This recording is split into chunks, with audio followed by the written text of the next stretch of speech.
They say you truly understand a person not by what they say, but by what they do, and more importantly, how they act when there's nothing to gain.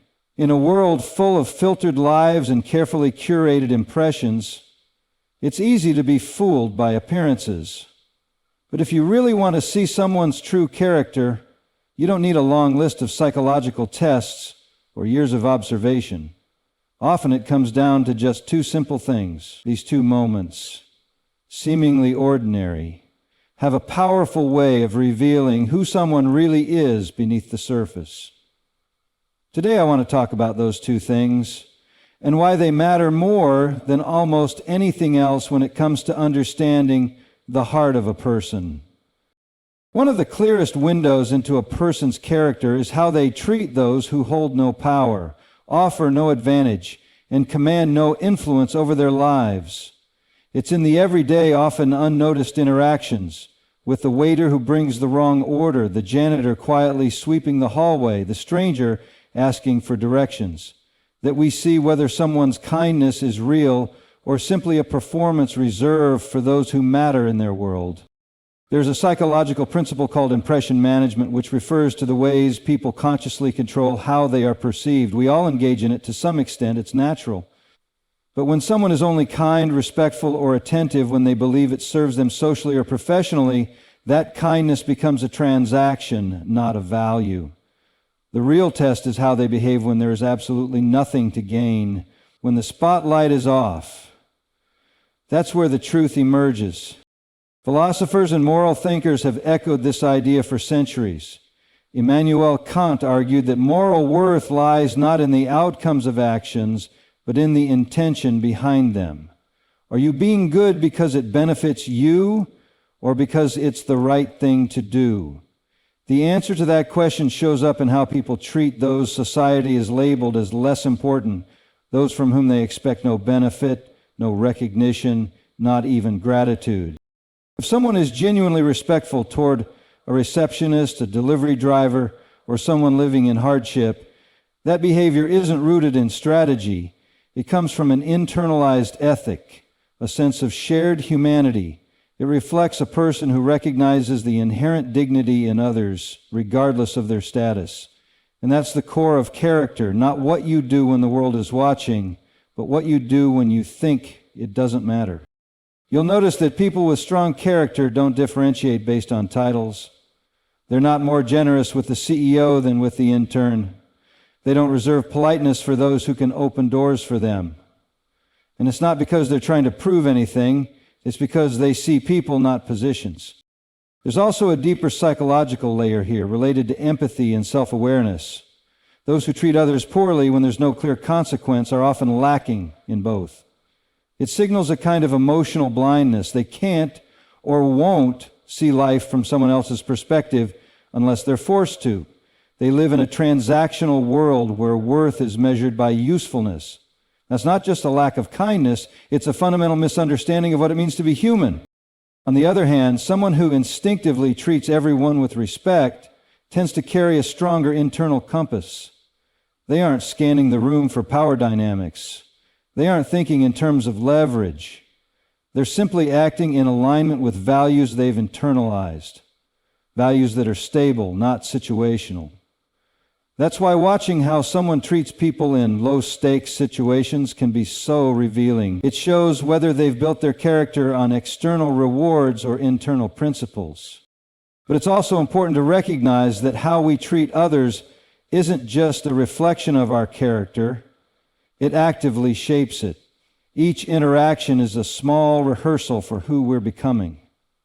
Every time we choose empathy over indifference, humility over arrogance, we strengthen the part of ourselves that sees people not as tools, but as equals.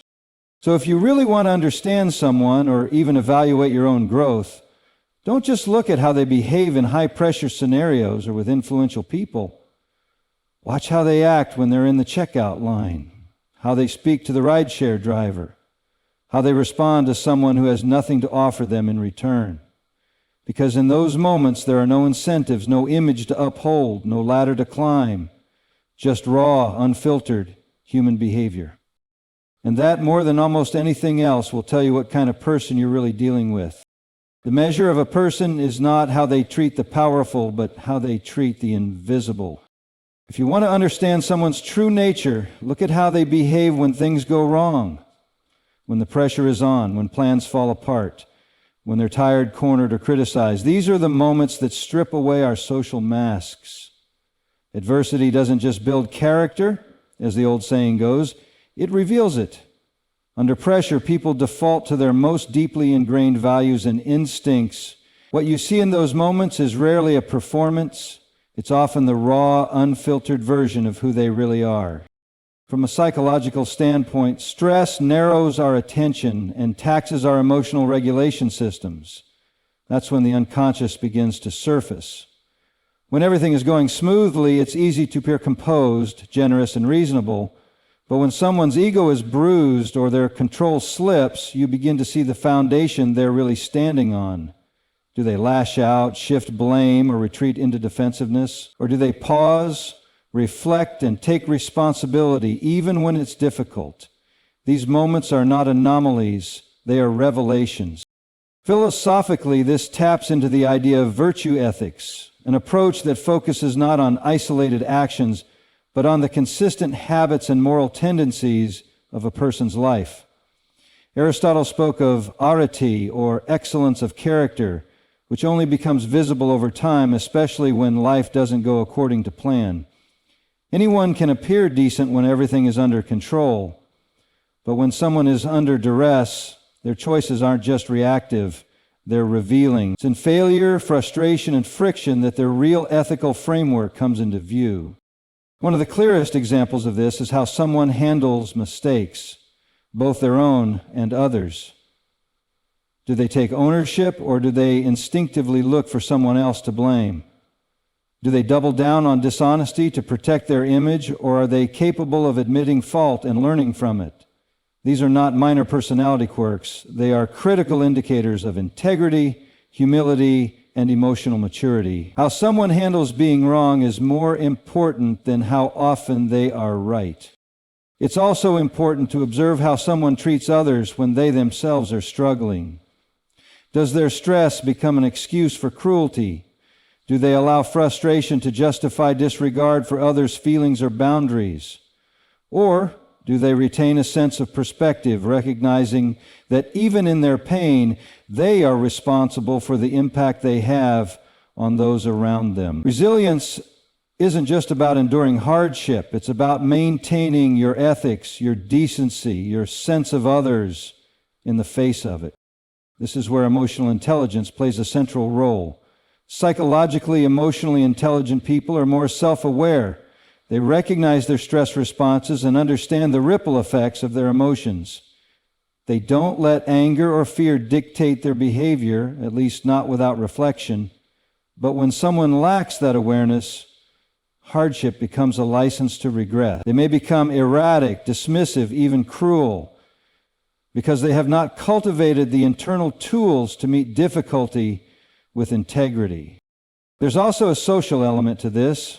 In difficult times, we often see who someone believes they are entitled to hurt or disregard. Do they believe their suffering gives them permission to devalue others? Do they think the rules no longer apply to them when they're the ones hurting? Or do they operate from a core belief that everyone is still deserving of respect, regardless of the storm they're personally facing? These questions aren't theoretical. They show up in marriages, workplaces, friendships, everywhere trust and character are on the line. The truth is, adversity doesn't excuse bad behavior. It exposes the habits we've been rehearsing all along. If someone is consistently honest, kind, and grounded in calm situations, and they fall apart under pressure, that may be a signal they haven't done the deeper inner work. But if someone maintains their integrity even when tested, even when it would be easier to lie, lash out, or run, that's not luck. That's character. That's discipline. That's the kind of strength that doesn't shout but endures.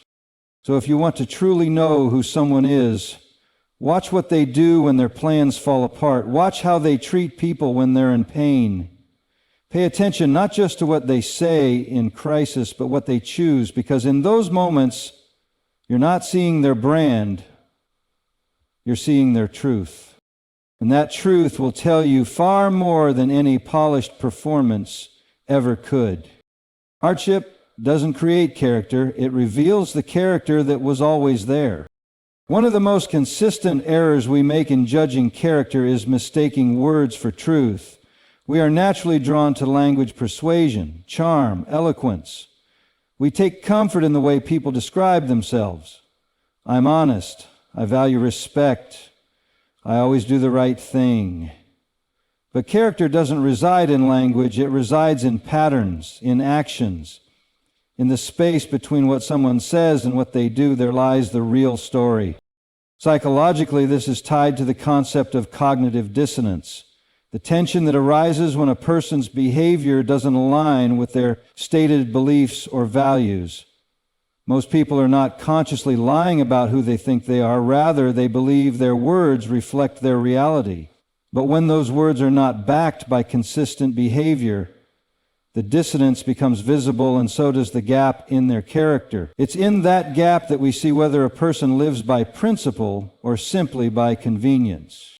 Anyone can say they're kind, but the real question is, are they kind when it costs them something? When no one is around to praise them, when the other person is frustrating, unlikable, or entirely unfamiliar? Likewise, many people claim to be honest until honesty becomes uncomfortable. Then suddenly the truth bends, reality blurs, and integrity becomes negotiable. That's when the words begin to separate from the actions. And once they do, you have to stop listening to what someone says and start watching what they do. It's easy to speak about ideals. It's even easier to perform them when the context is low stakes. When being generous or ethical or compassionate enhances our reputation. But those aren't the moments that define us. It's the repeated behaviors, especially when there's no personal benefit, that reveal character. Over time, patterns always speak louder than declarations. This is where philosophy provides useful grounding. The Stoics, for example, were less concerned with what one professed to believe and more focused on how one lived. They saw virtue as something embodied through habit, through repeated, disciplined action. In the Stoic view, someone who says all the right things but cannot live them out is not virtuous, no matter how convincing their rhetoric may be. There is no virtue without practice, no integrity without alignment. In modern terms, we might say that character is revealed through behavioral consistency, not grand gestures, not public statements, not curated identities, but the small, consistent decisions that add up to a life. Does someone return the shopping cart? Do they show up on time? Do they do what they promised when it's no longer convenient? These aren't trivial details, they are the evidence. And if someone's words and actions don't align in the small things, we have little reason to believe they'll align in the big ones. This is especially important in relationships, personal, professional, or public. When evaluating trustworthiness, for example, we often fall for charisma or sincerity in speech. But sincerity can be performed. What can't be faked for long is a track record. Someone might apologize convincingly, but if they keep repeating the same betrayal, the apology means nothing. Forgiveness can be real, but discernment must be too. The most compassionate thing we can do for ourselves and others is to treat actions as the primary form of truth. Of course, no one is perfectly consistent. We all fall short of our ideals.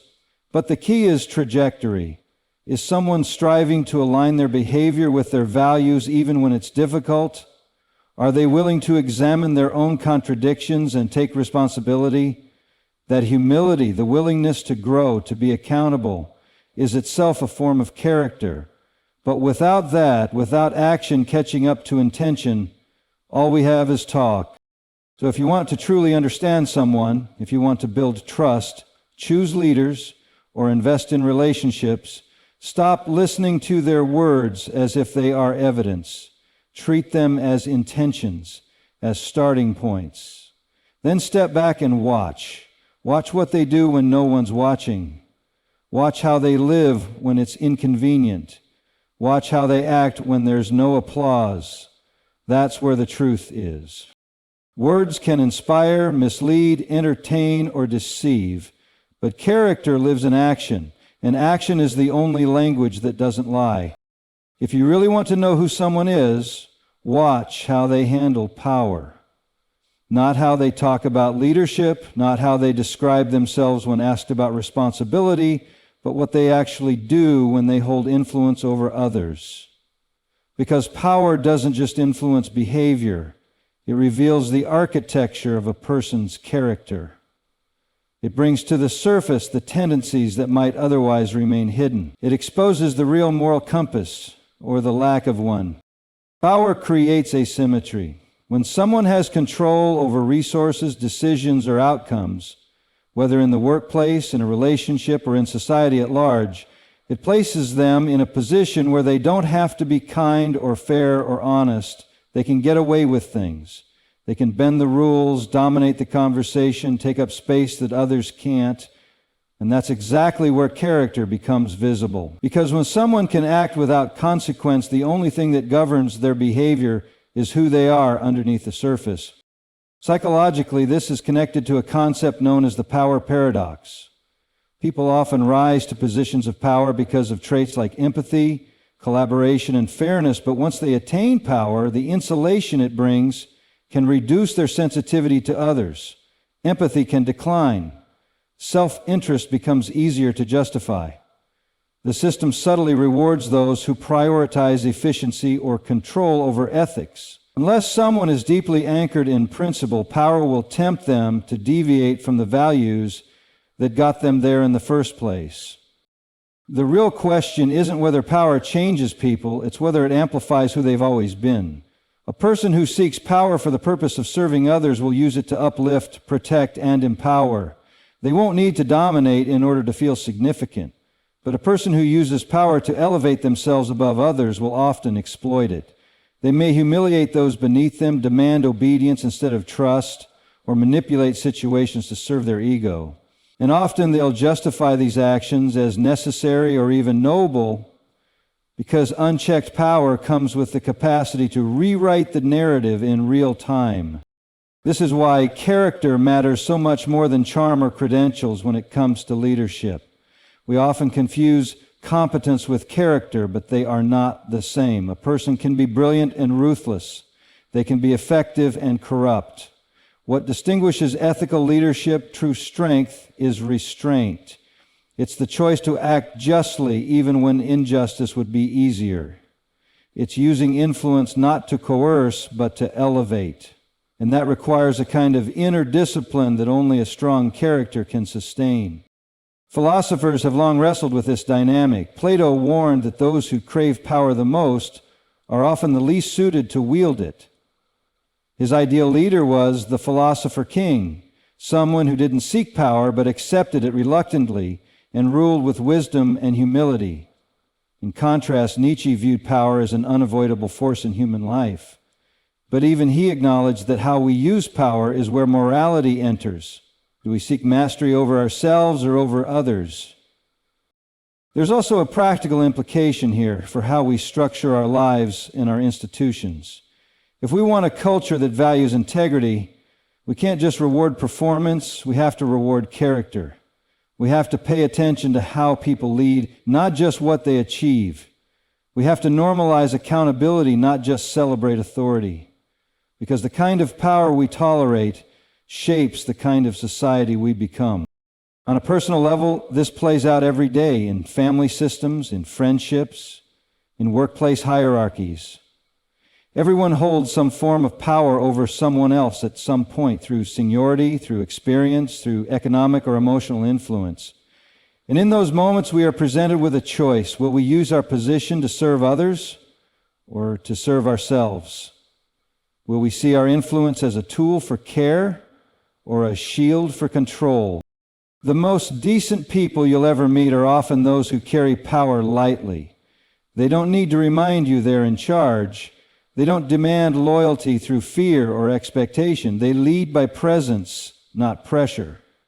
And the strength of their leadership lies not in how much authority they claim, but in how little harm they cause, in how safe they make others feel, in how fairly they distribute whatever power they hold. Because in the end, power doesn't reveal who you say you are, It reveals what you believe you're entitled to.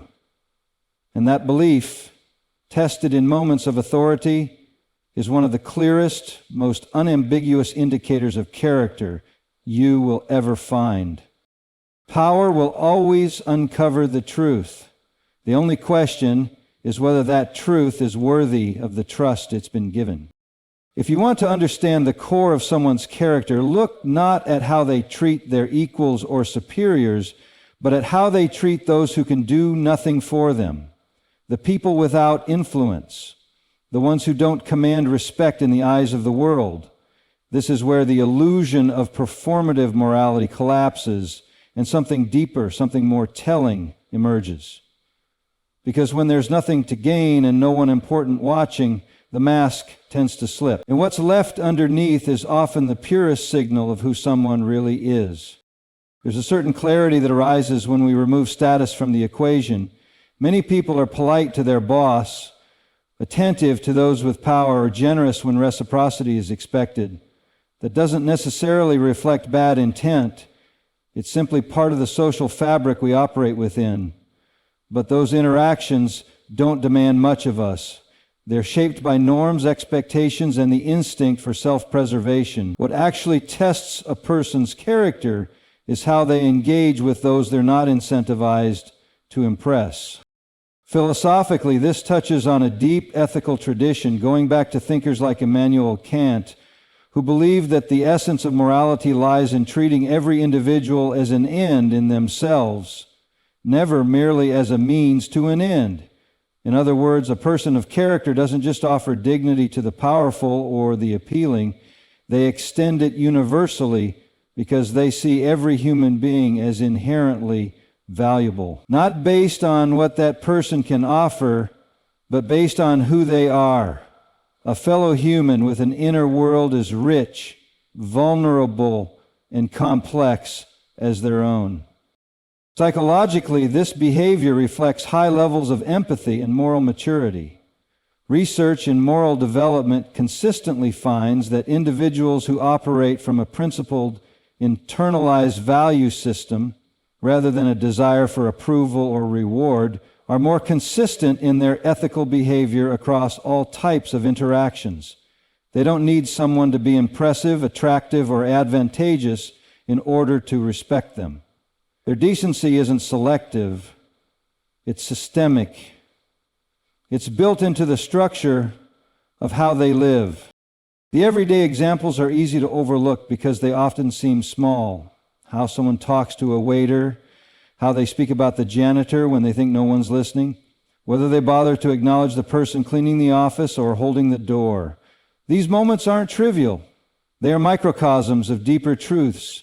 Because if someone believes kindness is only owed to those who matter by some narrow external metric, then their morality is conditional. Their ethics are calculated, not committed.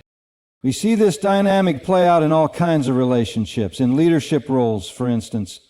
The best managers aren't those who cater only to the most visible or vocal team members.